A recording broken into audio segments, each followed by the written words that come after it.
all of you in his absence, in Mayor Hosein, Mayor Martinez, and we have Councillor Deputy Mayor, Councillor Hill and Warren, who is here today. Thank you for coming. Also, in his absence, Chairman Leacock, we have Councillor Alderman Monica. Thank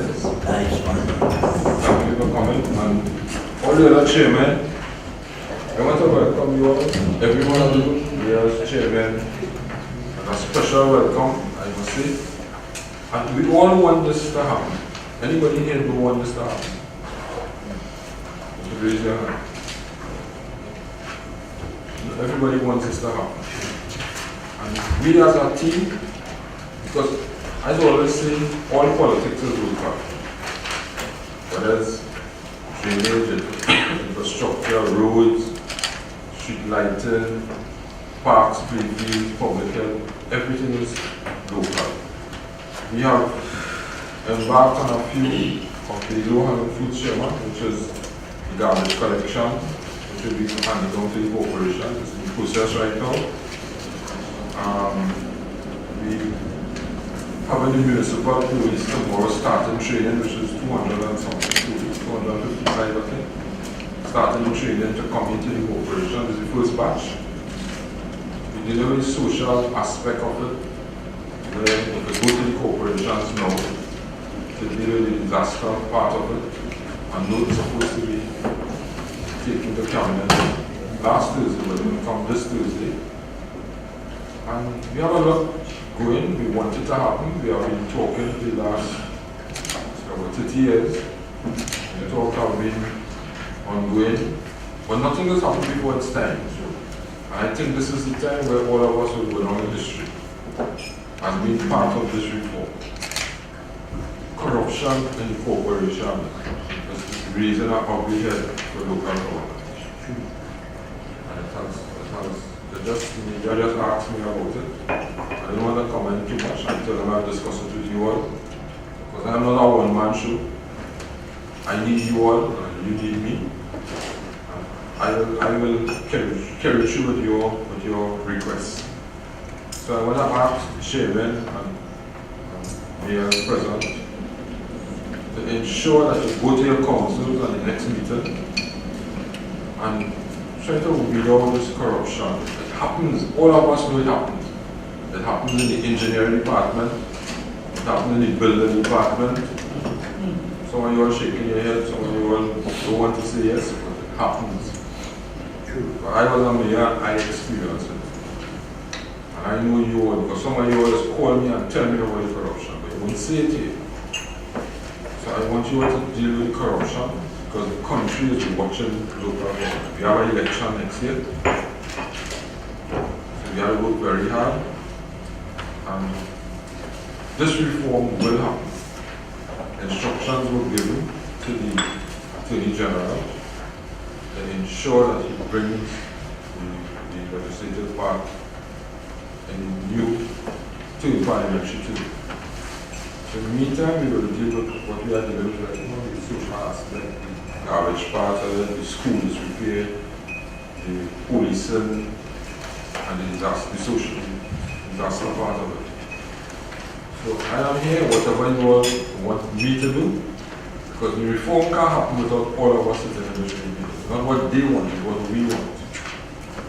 What you all want, we will answer to you. And I'm saying if up front we accept that we are evolving meaningfully rather than decentralizing, that what must run through all of these is that theme of devolution, so that each one of those portfolios that local government will be responsible for will reflect that devolution mode. I have found that there is no real change in terms of the relationship of the CEO to council and the council to CEO in terms of responsibilities. For example, in the model, it is proposed that there is an executive council. Yet at the end of the day, the person who has to write off on most things will still be the CEO. I believe one of the problems in the current act is that it gives too much power to administration and really very little to go to the elected arm, and this elected arm is like this.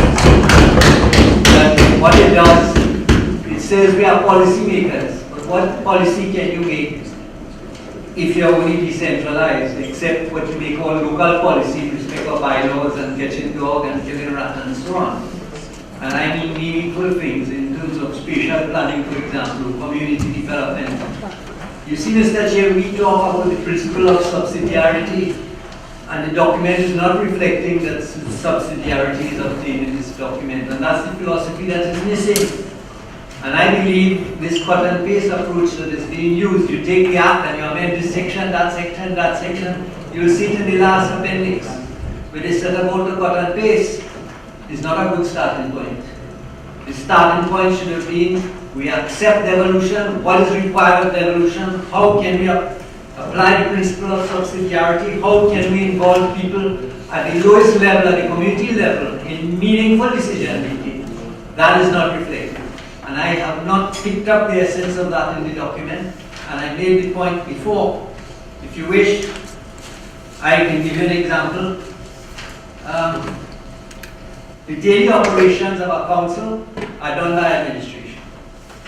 If you get a letter that comes to the chairman's office, it has to go to the CEO's office. It's like the act. It has to go through the CEO's office. The CEO then takes a decision about where it should go, which meeting. If, for example, a CEO says that the Act is making provision for expenditure of money under certain heads, and you have a committee that does not clearly reflect an item of expenditure for that committee, let's say environment, then what's the use of having that committee? And what's the purpose of the committee? Because I'll tell you something, CEOs, and probably rightly so, see this in a very clinical way. They are guided by laws, as we are too, but theirs are more precise and they have to report, and at the end of the day, they go to jail first, we go second. But it must be clear about where is the moral authority, and that's not found in any way inside the head of councillors and aldermen to carry out the dictates of the people. So when people come to you and they ask you to do something, and then you say to the people, listen, I can't help you there, you know. It is the CEO has to help you, or the administration has to help you, and they say to you, you can instruct a worker to go and clean a drain. I say, no, I cannot do that. And in the current construct, you can't do it. I am saying if you are proposing something called executive council, where that responsibility there, and I'm saying, no, it's still not going to be there, because the proposed new act does not make that clear. And I am saying it will be important that we relocate. It's a pity that when that committee went around doing its fact-finding, it did not pull all of us together. I was so happy today in San Fernando, Minister, when you instructed that the committee must go now to this forum. And it is in this forum where people are practitioners that they understand the real day-to-day responsibilities of how you help the people who are crying out on the ground. And Mr. Minister, I'm suggesting, therefore, that we have a relook at it. I understand that this thing has gone far advanced. And when I heard the legal person, for example, say, well, they have amended this, or the instruction was not in this, so therefore they could not tackle it. We heard that. Correct me if I'm wrong. So if the instruction is not here, therefore you cannot tackle it. It means an efficient document will go forward, and we pat ourselves on the back next year and we say we have implemented a new document, severely deficient, because it has not tackled some of those issues that I'm referring to. The first point, of course, is the issue with constitutionalization. I want to especially inform or share my view that, or the view of the Municipal Corporation, that we can't go half in, we have to go all in. And yes, I've heard the point that the gentleman raised about us raising a certain standard. We are raising that standard, but we've established, and the government has established, that this local government reform is necessary for all people. So it's not about us anymore.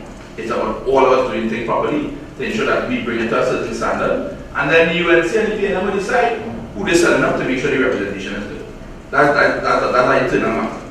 It must be constitutionalized. One of the main points that the lady raised last week was that she didn't get a directive. So she said this document didn't say so directly. Right. So the only thing we can assimilate from that is that it has to come from a higher place. I'm assuming that may be cabinet. So I want to I'm sure everybody here gives the minister the support to go in there strongly and let them understand how important this point is for all of us as practitioners. Secondly, and the police raised this point, and I'm glad that Mr. Mohammed just touched on litter wardens as an example, but we faced it. Litter wardens came in, we didn't have vehicles, so we spent a year finding money to find a vehicle for them. Then they didn't have a driver, so we had to find a driver. So the same thing happening with the police now. All of us are going to get 100 police officers. I want to ask through the ministry that instead of us sending requests that may already be insufficient because of the amount of money we're going to get, at the ministry level, provide a particular amount of resources for the police. Because this is part, especially a part of the rollout of this new national security plan. If every corporation needs 5 vehicles, don't leave it up to the corporation to send a request for vehicles, because they might only be able to send for 1.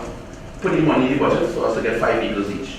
If you understand it, plan from the top rather than from the bottom. Vehicles, guns, etc. Right? 3. Funding. While I've seen a lot of emphasis on funding regarding the discussion regarding property taxes and so on, I think we've not paid enough attention to funding that's available from other income. And I looked on in regret recently as the Ministry of Works launched that they're going to be doing parking meters in Port of Spain. That really should be something that at local government levels, all corporations should be rolling out. Because that other income will maintain the parking system as well as help maintain roads, pavements, etc. Right, and that really should be something that should come to the local government level, not to the Ministry of Works at a higher level. There's a time sensitivity that needs to be considered for certain roads. Oddly enough, when I made these notes, I just realized all of them are in public health. Public health officers, they work 8 to 4. Most of the food establishments that sell stuff, they sell it at night. Litter wardens. Our K9 unit, I don't know about all corporations K9 unit, but ours is 8 to 4. That is affecting us greatly right now.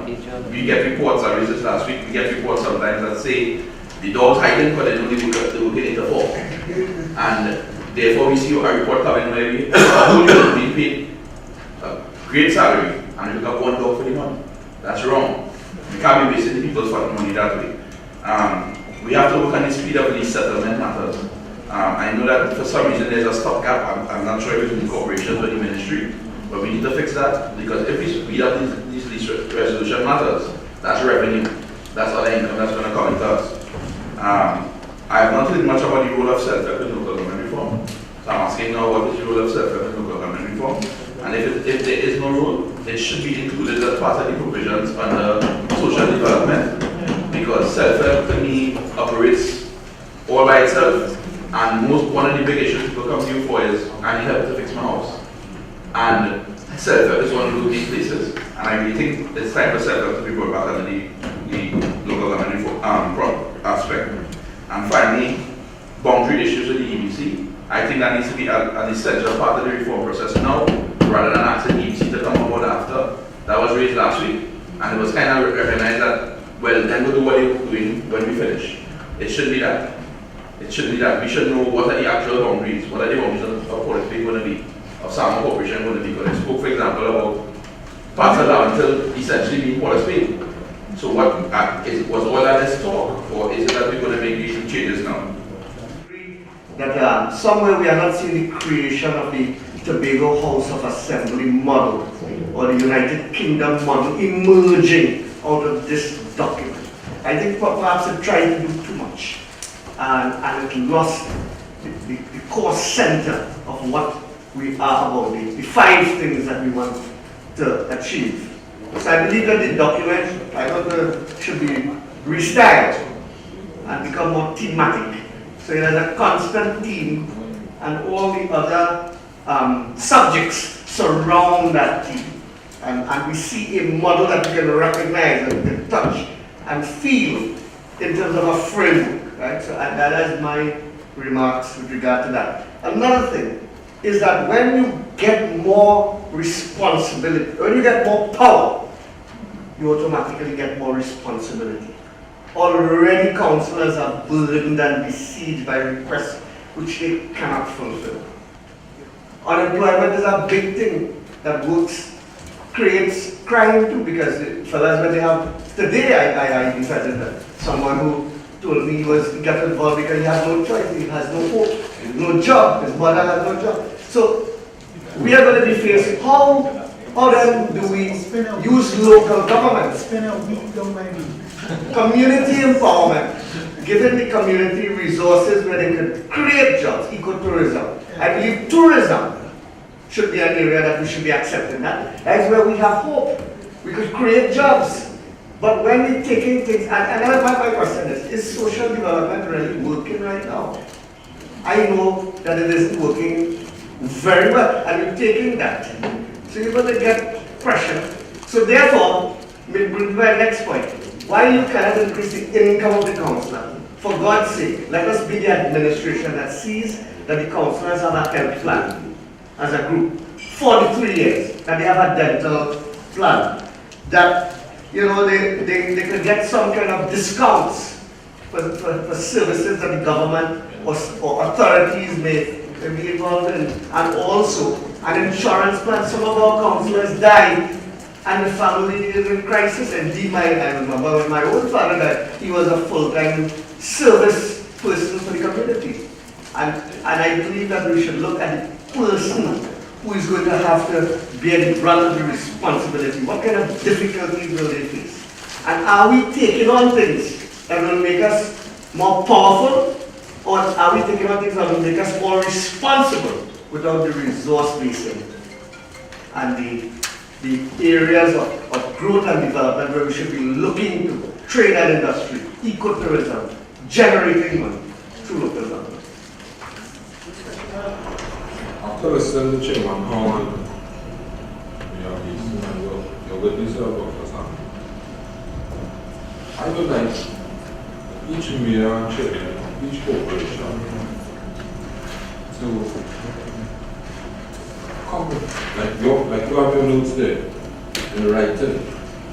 And I want to invite the Attorney General to a meeting with all of us, if possible, according to your next week. These inquiries actually have to take this to the Parliament, and he will take it with our advice. And I don't know if every mayor present here, every chairman, every deputy mayor, every vice chairman, the members of staff, and the administrator of the local government, Mr. Jamil Mohammed, for giving of your time and effort, because this process is a long process, but it will benefit our children and our grandchildren and generations to come. And nothing good from easy. I have learned that from growing up. You have to fight for what you want. I think all of us here is in that mood this evening. All of us. Even the silent ones, the deputy mayor and everyone, the vice chairman of Sama, the vice chairman of Martin, they silent, but all of us here, the deputy mayor point, because I was watching the expressions on the face, we all have the same goal. And I want to say to you all, you have my full support. When I sit with you, I do see myself as a minister and you all mayors and chairman. I still feel a mayor. And I'll be honest with you. Because I have this passion and I want it to happen. And it will happen. And I am glad the chairman, I reached out to Chairman Roberts. And I told him that I want this done. He said, anything for you. So the next meeting that we have, I would invite the Attorney General. If you have to go to his office, we are going to his office. I'm going to invite the Minister of Health to that meeting because it is very important that he comes along to you.